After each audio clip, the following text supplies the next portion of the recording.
Então, Marcos capítulo 4, versículo 1 ao versículo 12, nos diz assim: Novamente Jesus começou a ensinar à beira-mar. Reuniu-se ao seu redor uma multidão tão grande que ele teve que entrar num barco e assentar-se nele.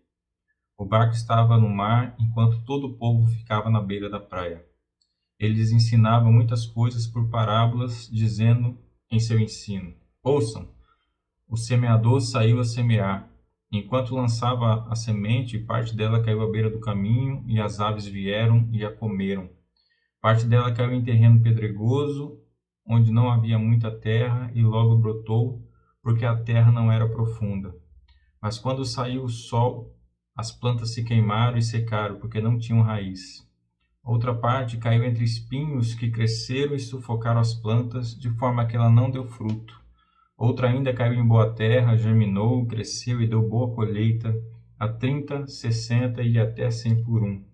A seguir, Jesus acrescentou: Aquele que tem ouvidos para ouvir, ouça.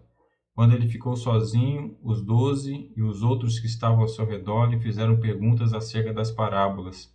Ele lhes disse: A vocês foi dado o mistério do reino de Deus, mas aos que estão fora, tudo é dito por parábolas, a fim de que, ainda que vejam, não percebam, ainda que ouçam, não entendam. De outro modo, poderiam converter-se e ser perdoados. Senhor, meu Deus, meu Pai, muito obrigado, Senhor, mais uma vez pela essa oportunidade que o Senhor nos dá. Estamos aqui reunidos, Senhor, para meditar na Tua palavra, para ouvirmos a Tua voz, para sermos guiados, orientados pela Tua palavra e por Ti.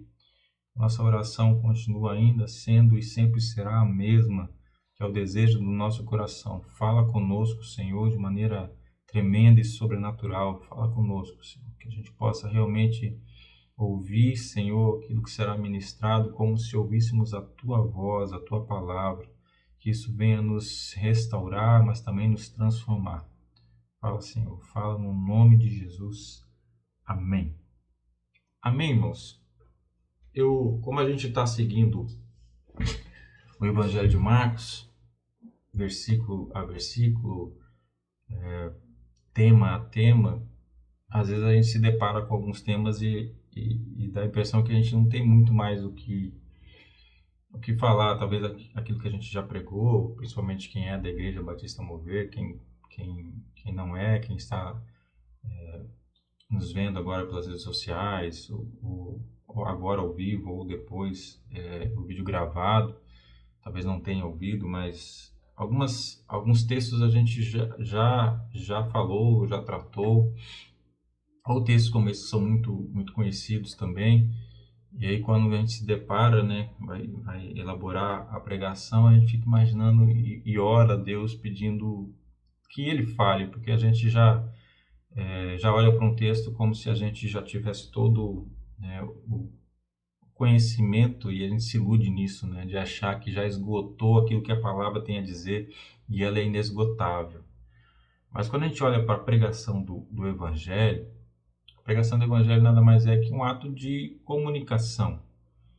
E a comunicação ela tem três elementos básicos, né? O emissor, a mensagem e o receptor. Alguém que transmite, alguém que comunica. Existe a mensagem, aquilo que está sendo levado para alguém, e este alguém é o receptor.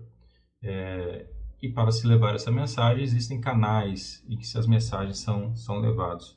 No caso da palavra de Deus, nós temos um emissor raiz, um emissor principal, aquele que de fato elaborou a mensagem original, que é Deus. Nós somos, na verdade, canais. Somos usados por Deus para transmitir a sua mensagem. Em alguns momentos, por exemplo, como este, se olhar no sentido mais estrito, estou aqui como transmissor também. Vocês como receptores, e no caso aqui a mensagem que eu estou dando não é minha, por isso que na verdade eu sou um canal, porque eu estou apenas transmitindo uma mensagem que não é minha. Se assim fosse, não faria sentido algum. A mensagem é a mensagem de Deus, e sou receptor tanto quanto aqueles que me escutam, porque a mensagem principal vem de um outro contexto. E no contexto da palavra de Deus, a mensagem ela é inviolável. seja, ela não pode ser alterada, a mensagem. O receptor é Deus, o transmissor, aquele que transmite a mensagem, aquele que emite, o emissor, ele é Deus, ele é inerrável, ele simplesmente é soberano. A sua mensagem também, ela é inviolável, não pode ser alterada. Então, tendo um emissor que é infalível e perfeito, e tendo uma mensagem que também é perfeita, a gente já pode concluir que se há problema, o problema está no receptor. Então, nós podemos encontrar problemas de efetividade na pregação, talvez em nós como canal, por estar transmitindo aquilo que não é a mensagem genuína, mas quando pregada de maneira genuína, quando fiel às Escrituras, podemos encontrar problemas de efetividade na pregação apenas no receptor. Apenas no receptor. E a parábola do semeador, ela vem falar justamente sobre isso. Os problemas da transmissão da mensagem, da pregação do evangelho, que são encontradas no receptor, naqueles que escutam a mensagem, que é o único lugar que é possível se encontrar problema, no caso da pregação da palavra. E eu até acho que o nome mais condizente não seria parábola do semeador, talvez seria a parábola dos solos semeados, né? Porque o foco nesta parábola não é nem no emissor, nem em Deus que está pregando, né? E óbvio que eu estou dizendo aqui em termos de contexto, porque é óbvio que Deus é o centro das coisas, né? Então tudo está centrado nele, mas no caso específico aqui da parábola em si, a preocupação, a ilustração, a demonstração, aquilo que se busca identificar e mostrar de maneira clara, está naquele que recebe. Então, talvez parábola dos solos semeados seria um pouco mais condizente.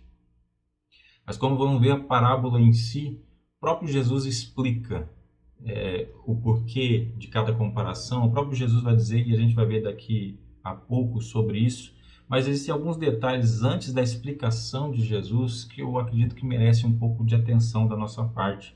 Então a gente vai iniciar no versículo 1 e vamos até chegar à explicação de Jesus sobre a parábola. No versículo 1 e 2 diz assim: Novamente Jesus começou a seguir a beira-mar, reuniu-se ao seu redor uma multidão tão grande que ele teve que entrar num barco, assentar-se nele. O barco estava no mar, enquanto todo o povo ficava à beira da praia. Então houve ali uma separação. E era comum Jesus provocar um ajuntamento de multidões. Era comum a multidão estar seguindo Jesus. No domingo passado, a introdução novamente foi desta maneira. Em outros domingos também foi desta maneira. Onde Jesus estava, ali havia uma multidão. Aqui foi necessário com que ele se separasse. Ele conseguiu ali um barco, então ele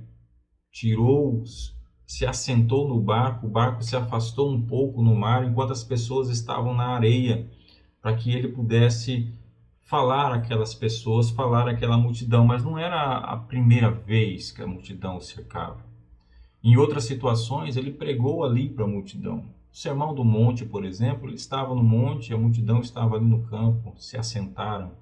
E quando ele estava em Cafarnaum, a multidão se achegou, então ele também pregava, ele também curava. Não era a primeira vez que isso acontecia. Então, por que foi necessário ele se apartar? Por que foi necessário ele entrar num barco, ele se assentar e se assentar ali numa posição de mestre, que é o que acontecia, inclusive nas sinagogas, na posição dele, para que as pessoas parassem, olhassem e ouvissem? Por que ele precisou se apartar? E para responder isso, eu acredito que a gente precisa voltar a alguns capítulos e versículos no próprio Evangelho de Marcos, uma passagem que eu gosto muito, porque a gente precisa entender e firmar alguns entendimentos da nossa fé para que a gente não se perca no meio do caminho, para que a gente sempre relembre qual o foco, qual a direção, qual o caminho. E esse versículo, os versículos do Marcos 1, do 35 ao 38, diz assim: De madrugada, quando ainda estava escuro, Jesus levantou-se, saiu de casa e foi para um lugar deserto, onde ficou orando. Simão e seus companheiros foram procurá-lo. Ao encontrá-lo, disseram: Todos estão te procurando. Jesus respondeu: vamos para o outro lugar, para os povoados vizinhos, para que também lá eu pregue. Foi para isso que eu vim. Da boca do próprio Cristo, a declaração do porquê ele veio a esta terra. Ele curou, ele libertou, ele fez maravilhas. Ele fez diversos milagres. A própria Bíblia diz que não seria possível escrever, seria necessário muito e muito e muito pergaminho, muito e muito papel para escrever todos os milagres que Jesus operou. Mas ele vem e diz para que ele veio. Quando a multidão começa a cercá-lo e os discípulos, os apóstolos falam assim: olha, a multidão está aqui, a multidão quer que o Senhor venha até aqui, porque eles queriam ser curados, porque eles queriam que fossem libertos. E a resposta dele: então vamos para outro lugar, para que lá eu pregue, porque foi para isso que eu vim.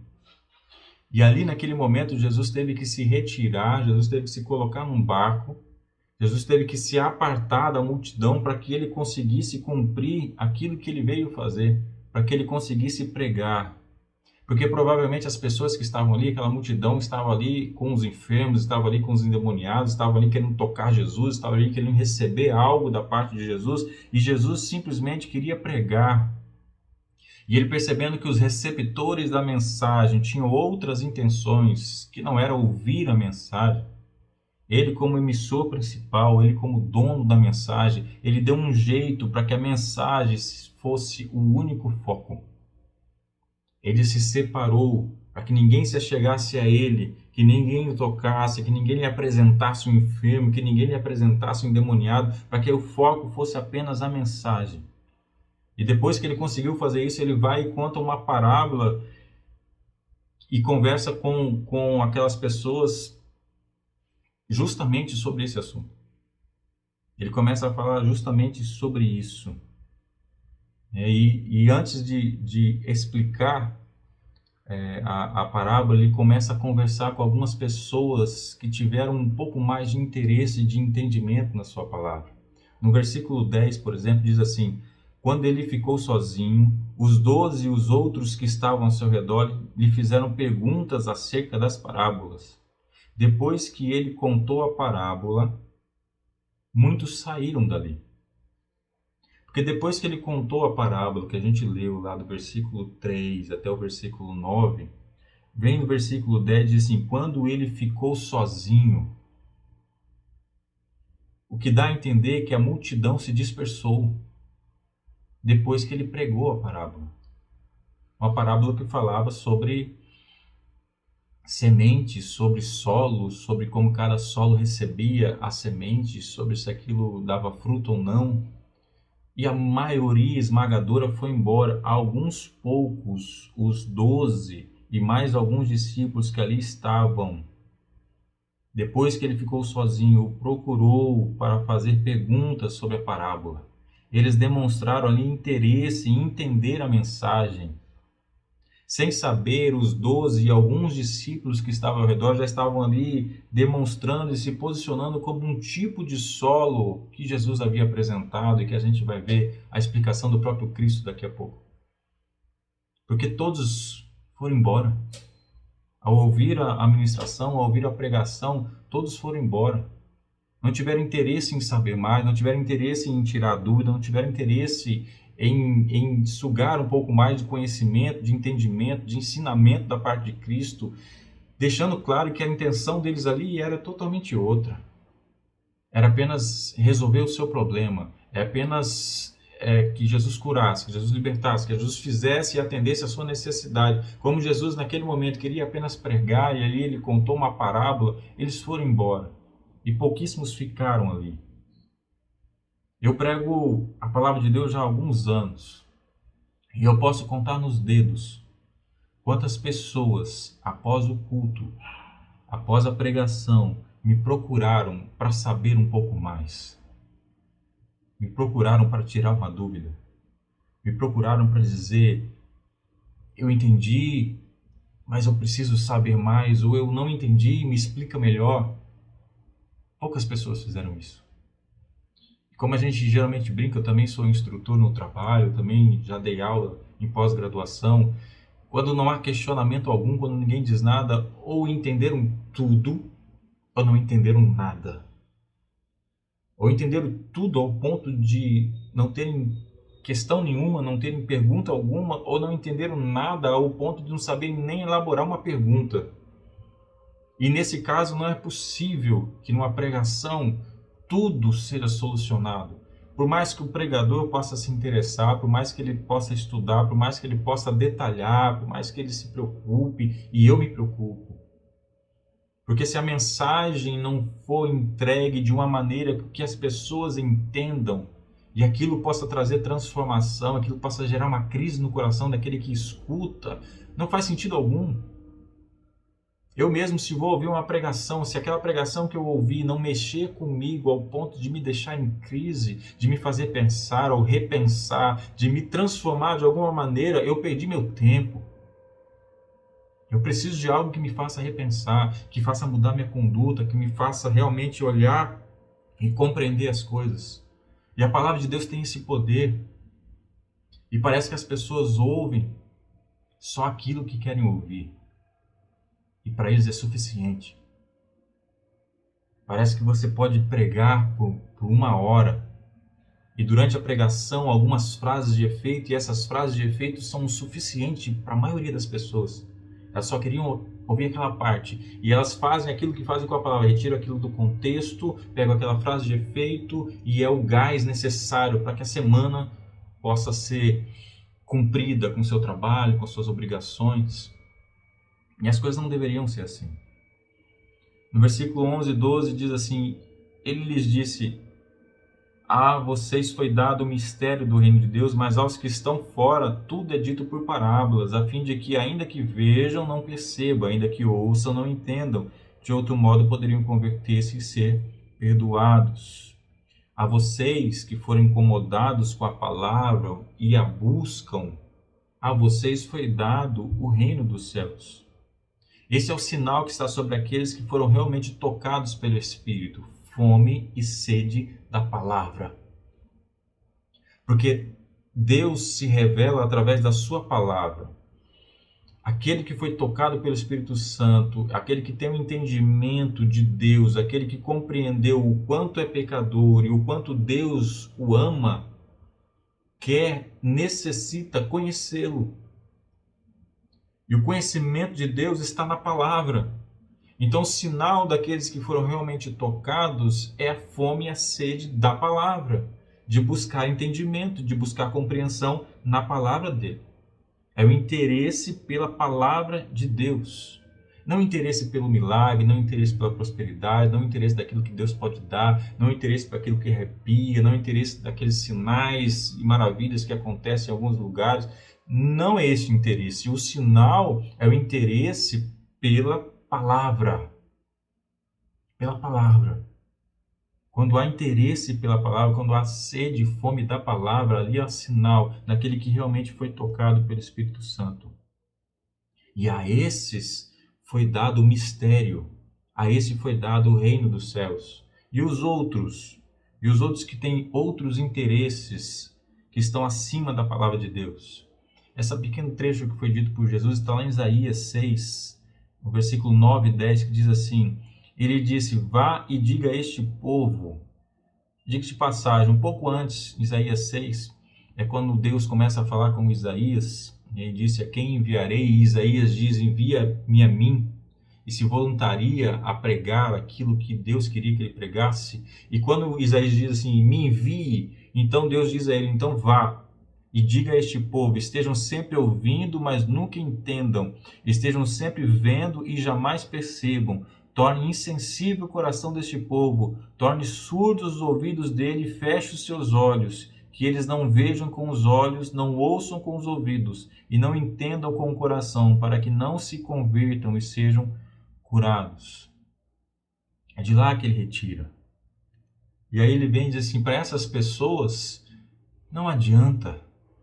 Mas para que não exista nenhum tipo de justificativa, para que não tenha nenhuma desculpa, para que não diga que a mensagem foi truncada, para que não diga que ela foi de difícil compreensão, para que não diga que ela foi falada de uma maneira que poucos entenderiam, que não foi falada numa linguagem muito profética. Para que isso não acontecesse, então ele diz: eu conto parábolas para desenhar o que eu disse.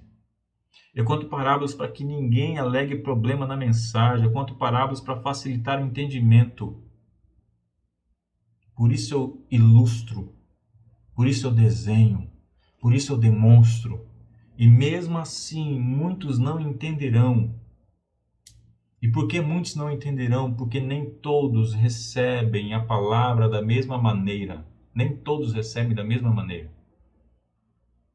A palavra pregada e ministrada não é recebida da mesma maneira, porque os receptores são diferentes, porque os solos são solos diferentes. Então, no versículo 13, ele diz assim: então Jesus perguntou: vocês não entendem esta parábola? Como então compreenderão todas as outras parábolas? Ao dizer isso, Jesus coloca essa parábola do semeador como fundamento de outras. E são diversas parábolas. O Evangelho de Marcos não apresenta todas, eu acredito que Lucas deve ser o que mais apresenta parábolas. Mas assim, se você não compreende essa, como que vocês vão compreender as outras? Então Jesus dá um status diferente para essa parábola. Ou seja, não há efeito em qualquer outra parábola se não ficar entendido que a palavra precisa encontrar solo fértil.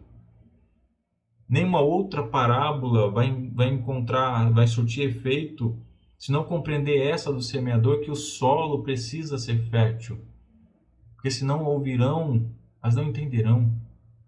Não fará sentido algum, mesmo que detalhado, mesmo que explicado. Não adianta ensinar mais nada aos discípulos se ainda não ficou claro que a transformação e os frutos da palavra em nós irão depender do solo que a palavra, que a semente vai encontrar. Vocês precisam entender essa parábola do semeador. Vocês precisam entender que o solo tem que estar preparado para receber a palavra. Porque senão a semente será desperdiçada. Porque nada substitui a pregação da palavra no crescimento do reino. Nada substitui a pregação do evangelho no crescimento do reino de Deus. Não tem estratégia evangelística que substitua a pregação do evangelho. Não tem. Não tem nada que a igreja e os seus ministérios possam criar em termos de estratégia evangelística, de formas de alcançar alguém que substitua a pregação do evangelho. Não tem nada. Não tem cura, não tem milagre, maravilha que substitua a pregação da palavra de Deus. Nada substitui a pregação do evangelho. Nada.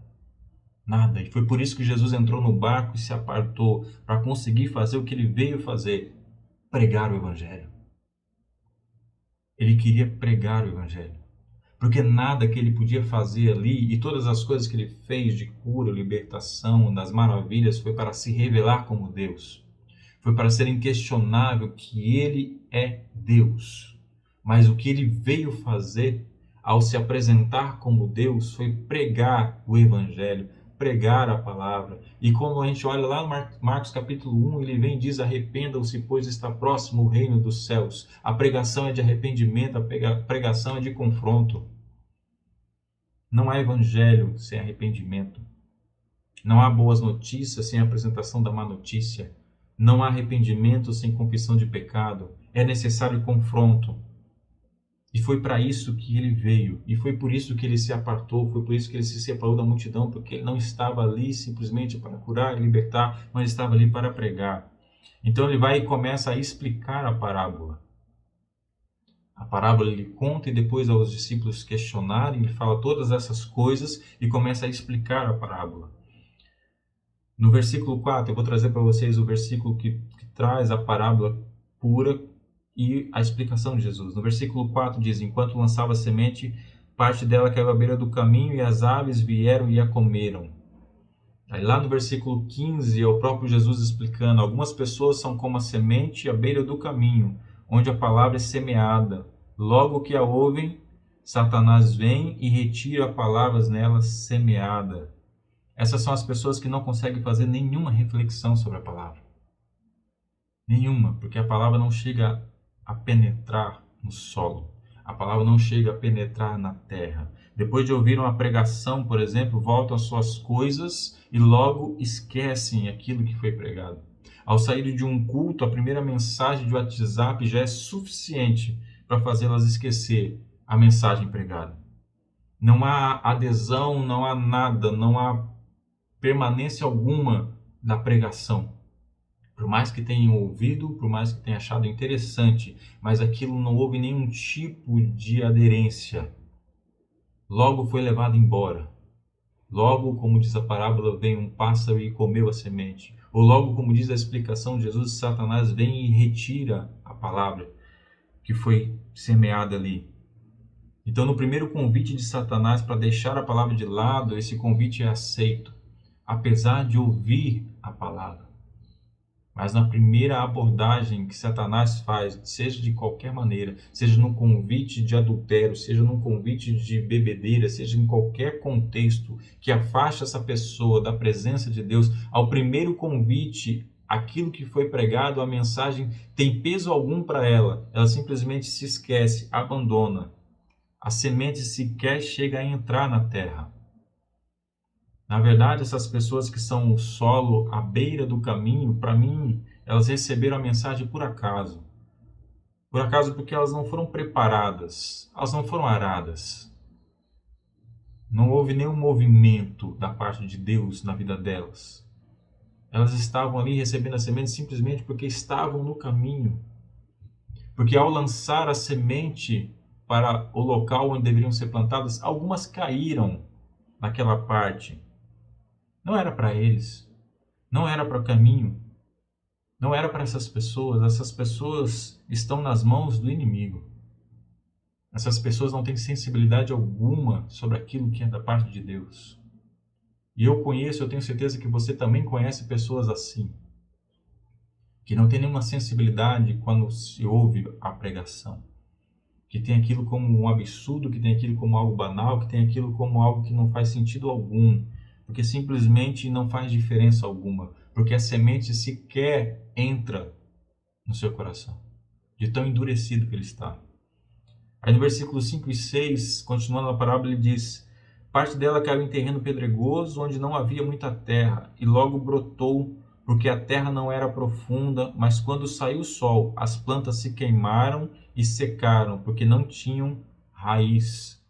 No versículo 16 e 17, Jesus vai e explica: outras, como a semente lançada em terreno pedregoso, ouvem a palavra e logo a recebem com alegria. Todavia, visto que não têm raiz em si mesmas, permanecem por pouco tempo. Quando surge alguma tribulação ou perseguição por causa da palavra, logo a abandonam. Então, outros até recebem a palavra com bom grado, até gostam de ouvir, até se alegram ao ouvir. Mas como um terreno pedregoso, ou seja, que possui pouca terra para que a raiz possa crescer, a planta logo morre. Apesar de ouvir, apesar de se alegrar com aquilo que está ouvindo, apesar de até admitir que aquilo faz sentido, mas é como um terreno pedregoso, não cria raiz.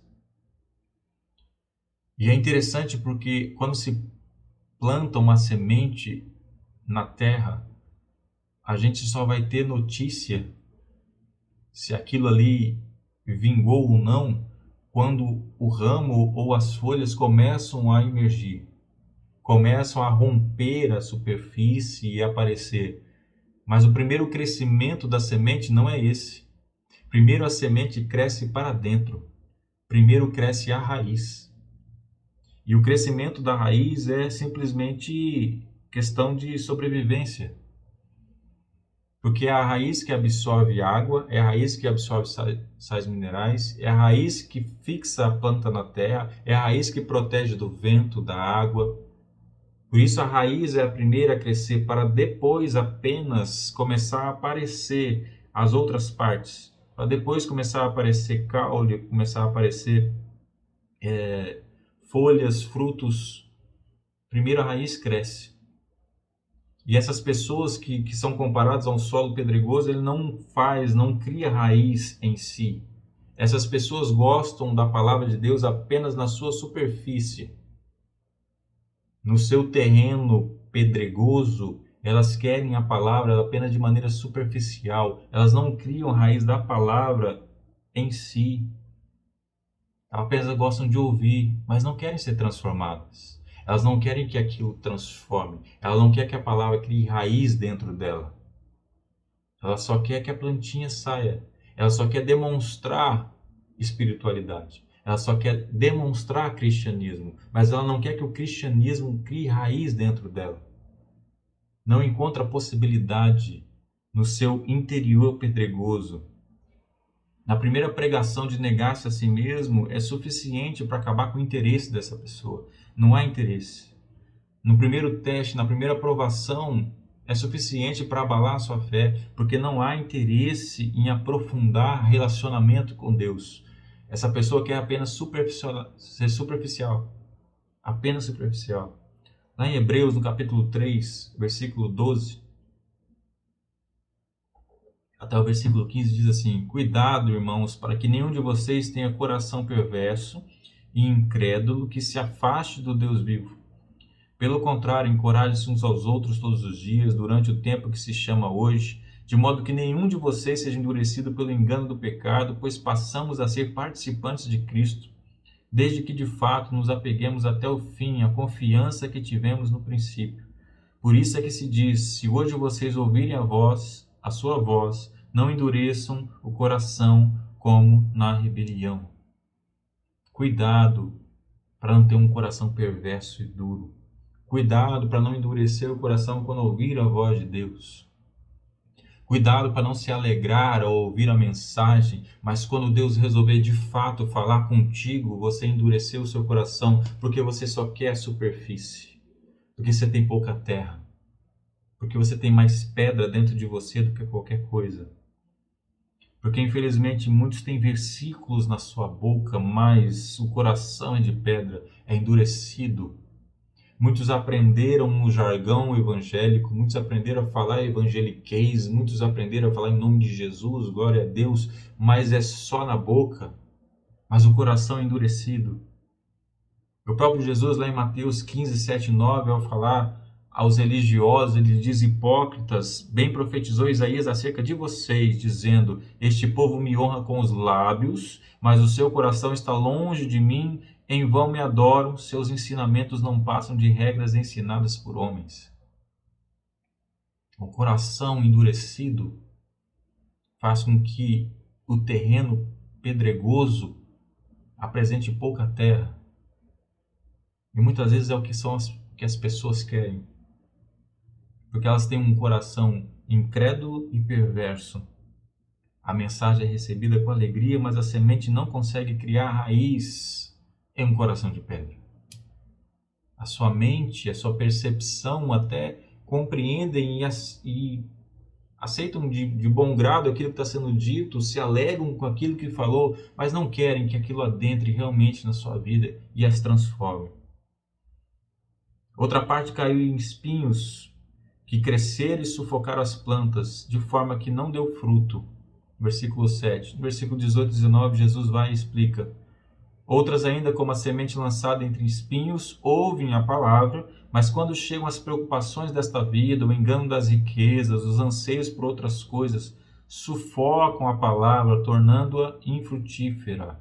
Outros ainda ouvem, congregam em igrejas, seguem ritos religiosos, mas ainda estão condicionadas às circunstâncias.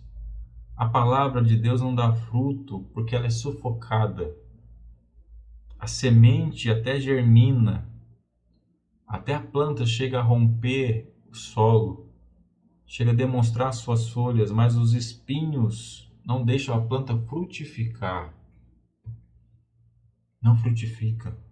E os espinhos, ele diz que são algumas coisas, por exemplo, as preocupações dessa vida.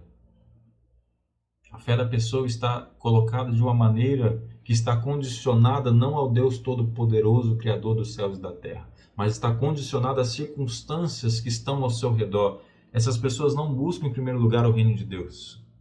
Essas pessoas buscam aquilo que está neste mundo. Essas pessoas não guardam o seu tesouro no devido lugar. A sua mente não está nas coisas do alto. Por isso são abaladas com as coisas e as circunstâncias deste momento. Não entregam suas ansiedades a Deus com oração, súplica e ação de graça.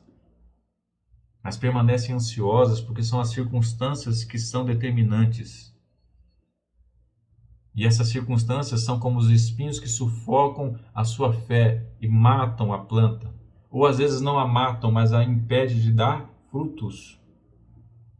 Ela até permanece congregando, até permanece na igreja, talvez pela vida toda, mas não dá fruto, porque é sufocado com as preocupações desta vida. Outro espinho é o engano das riquezas e o anseio por outras coisas. Essas pessoas ouvem a palavra, se alegram com ela, até vivem em comunidades cristãs, até vivem em igrejas, mas no fundo querem apenas os seus próprios interesses. Mas no fundo querem apenas riquezas. Por que a teologia da prosperidade encontra tanto solo fértil? A teologia da prosperidade encontra mais solo fértil do que a palavra de Deus. Por que isso acontece? Porque o anseio, porque a vontade, porque o mau desejo de cada um, porque a carne de cada um anseia por isso, pela riqueza, pelos bens, por saciar a própria vontade, por saciar os seus desejos. Por isso encontra solo fértil e fácil, por isso os templos estão lotados. Por isso as igrejas evangélicas do Brasil estão lotadas. Por isso que no encontro de oração não vai ninguém, mas no culto de prosperidade não cabe quem quer entrar. Por isso que pregar sobre pecado e arrependimento não dá ibope, não dá curtida em rede social, mas falar sobre dinheiro, como ganhar dinheiro, como Deus quer te prosperar, isso se multiplica. É por isso, porque isso sacia a carne, os próprios maus desejos, é por isso que há solo fértil para aquilo. Mas solo fértil para a palavra não há. E esse engano das riquezas sufocam a fé e impede que tenha fruto. Essa fé falsa é facilmente sufocada. E eu acredito que hoje esse tipo de solo é o mais comum dentro das igrejas. É o mais comum que nós temos hoje. Produzem plantas através da semente da palavra, mas as sufocam nos seus próprios interesses e não produzem frutos. Planta sem frutos, se a gente for lá para João capítulo 15 e falar sobre a videira que não produz fruto, ela é cortada e lançada fora. A videira que produz fruto, essa é podada para produzir mais fruto ainda. E lá o agricultor da videira é Deus. E nós somos o ramo.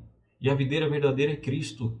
Aquele que não está na videira verdadeira não produz frutos. E aquele que não produz fruto, este é lançado fora.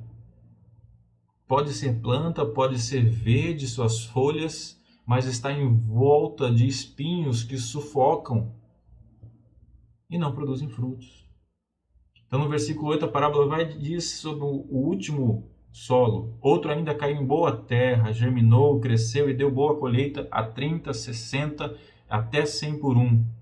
Outras pessoas são como a semente, no versículo 20 Jesus explicando, outras pessoas são como a semente lançada em boa terra, ouvem a palavra, aceitam-na e dão uma colheita de 30, 60 e até 100 por um. Outras pessoas não apenas ouvem ou se alegram com a palavra, mas a aceitam. E o entendimento aqui de aceitar é receber para transformar. Permite que a semente crie raiz dentro dela. Aceita a semente no seu solo. Este é o solo fértil. São pessoas que são transformadas pela palavra. São pessoas que negam-se a si mesmos e seus próprios interesses. São pessoas que não querem satisfazer os desejos da sua carne, mas satisfazer os desejos do Espírito. Essas pessoas produzem frutos, algumas a 30 por um, outras a 60, outros a 100 por um. Cada semente 100 frutos, cada semente 30 frutos. Umas produzem mais que os outros, mas todos eles produzem frutos. Todos aqueles que têm terra fértil, que têm terra boa para a palavra, não para falso evangelho e não para falsas promessas. Terra boa e fértil para isso é fácil, mas para a palavra não. Mas as pessoas que têm terra fértil, elas produzem fruto. E que fruto é esse? Porque até o fruto é desvirtuado no meio evangélico. Porque fruto no meio evangélico é quantas pessoas você levou para a igreja e você está dando fruto. Porque o interesse deles é você dar fruto para a igreja e não para Deus. O interesse deles é você dar fruto para a instituição e não na sua vida espiritual. Até isso se desvirtua, porque quais são e qual é o fruto? Está lá em Gálatas 5, 22 e 23. Mas o fruto do Espírito, este é o fruto que a terra fértil, ao ser lançada a semente, produz ali a sua planta e produz frutos a 30 por 1, 60, 100 por 1. São esses os frutos.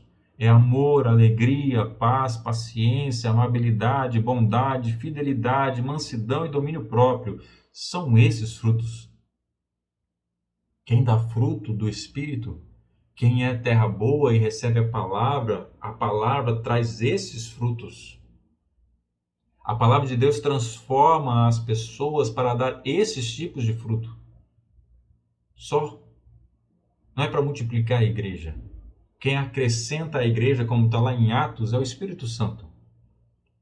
A igreja vive, congrega, prega evangelho, vive comunhão, ajuda uns aos outros, e quem acrescenta aqueles que devem ser salvos é o Espírito Santo.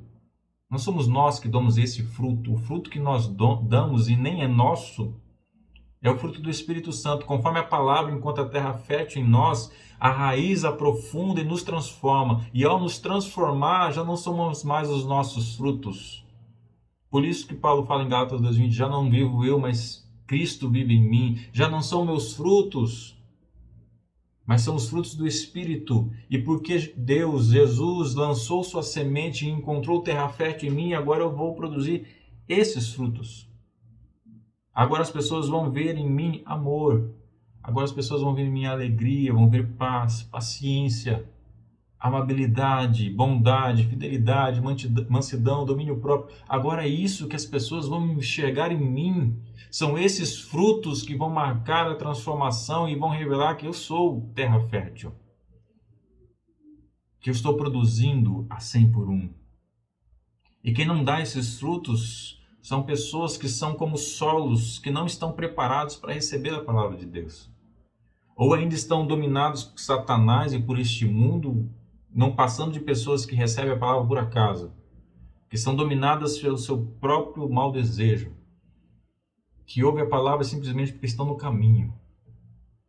Porque a palavra tinha que ser lançada para alguém da sua casa, e por acaso chegou até você. Porque a palavra tinha que ser lançada para alguém lá no seu trabalho, que senta do teu lado, e por acaso ela chegou a você. Mas você não tem a terra pronta, você não está preparado, você não foi arado, você ainda é dominado por Satanás. Ou então vocês são pessoas de coração duro e perverso que ainda não se converteram de fato a Cristo.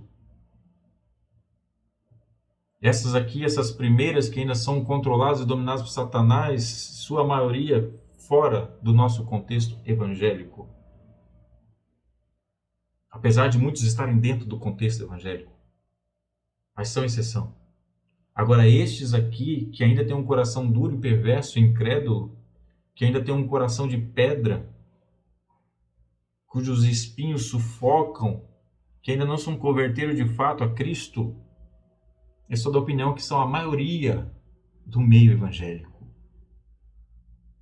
São minoria, não. São a maioria do meio evangélico. Vivem um evangelho superficial e abandonam a fé quando são confrontados. Vivem um evangelho em que floresce, e que tem folhas, e que tem caule, mas não produz fruto algum, porque os seus interesses são outros, porque foram enganados pelas riquezas, porque querem satisfazer suas próprias vontades. Ou ainda são pessoas que vivem uma fé de circunstâncias e são facilmente enganadas. Qualquer doutrina as engana. Qualquer coisa as tira, faz com que a fé esmoreça. São facilmente enganadas por falsos profetas, por falsas promessas, por teologias diabólicas, são facilmente enganadas. E vivem de acordo com o vento e a circunstância daquilo que acontece, não de acordo com a fé num Deus Todo-Poderoso que deveria ser a sua referência. Então, como a gente viu, o problema não está no emissor, não está, porque Deus é perfeito. O problema não está na mensagem, porque a palavra de Deus não precisa ser atualizada. E nos dias de hoje a gente precisa ficar repetindo isso. A palavra de Deus não precisa ser atualizada, a palavra de Deus não precisa ser complementada. Ela é atual e perfeita. Então o emissor não tem problema algum nele, ele é o Deus Todo-Poderoso, ele é o Deus soberano. Não tem problema algum na mensagem.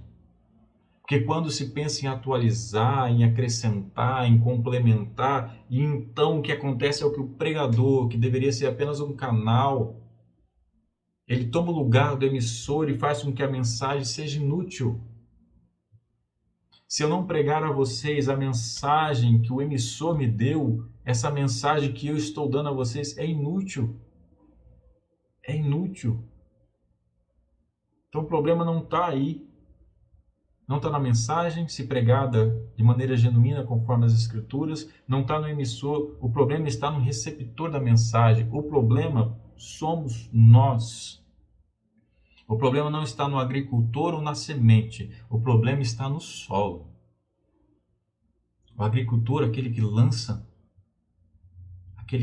a palavra, aquele que planta, o agricultor, não tem problema algum nele. O problema não está na semente, não está na palavra. A semente não está podre, a semente não está defeituosa, a semente não está desatualizada, a semente não está descontextualizada, a semente não precisa atender aos anseios da modernidade. Não há problema algum na semente, o problema está no solo. No solo. O problema está em nós que recebemos a mensagem, é em nós que está o problema, e não em outro lugar. E essa separação precisa ser feita. Tudo que há de bom, tudo que há de solução, tudo que há de maravilhoso, tudo que há de misericordioso, tudo isso é de Deus. É do dono da mensagem. E Ele nos dá essas coisas através da mensagem. Agora, tudo que há de ruim, tudo que há de problema, tudo que há de mal, somos nós. Somos nós. Então a gente precisa entender que o problema está no solo.